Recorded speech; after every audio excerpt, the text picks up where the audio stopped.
Hello, Assalamu alaikum. I'm Nabiha Naz Tamim, and this video is about some general information which most of the people are not much aware of it.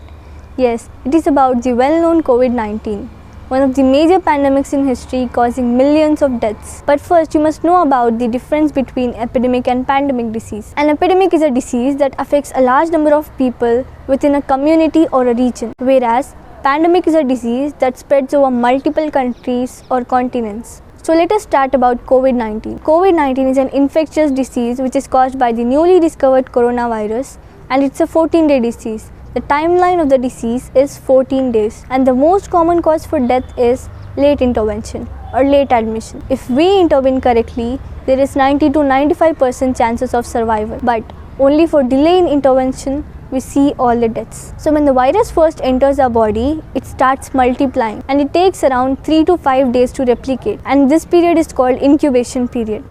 After being multiplied, it will show some symptoms. Any of these symptoms such as fever, cold, cough, sneezes, headache, sore throat, loss of smell, loss of taste, etc. So when the symptom is seen, we should take that as first day. After 3 to 4 days, the symptoms will start decreasing. But we should not neglect it because it is our antibodies which tries to kill the virus. In this, 80 to 85% of the people will get recover, but 15 to 20% of the people will experience the dangerous curve. What is this dangerous curve? After being normal, they will experience sudden high fever, persistent cough, and difficulty in breathing. Nowadays, most of the people is having oximeters and it tends to show good oxygen level. But the thing is, the oxygen level needs time to get low because 2/3 capacity of our lungs are reserved lungs.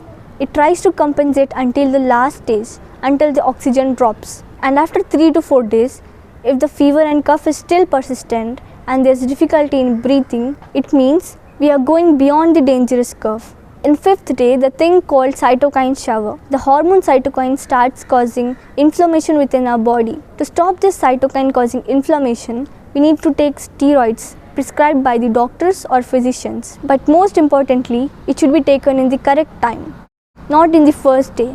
Rather, we should take systematic treatment till 3 to 5 days and then the steroids when the inflammation starts. And then the question arises, how the lungs are getting affected. It is not the virus which is causing infection. It is our antibodies which is causing inflammation in the blood vessel which goes to the lungs. It leads to the blockage, difficulty in breathing, and low oxygen level. So the mechanism of pneumonia, it is not due to infection, it's due to inflammation. So what does that mean when it is said prevention is better than cure? It means it is easier to stop in the first place than to repair the damage after it has been happened, right? So we should follow simple preventive measures like wearing mask while going out or talking to someone, eat healthy food as much as you can, sanitize yourself, do breathing exercise, take steam twice a day.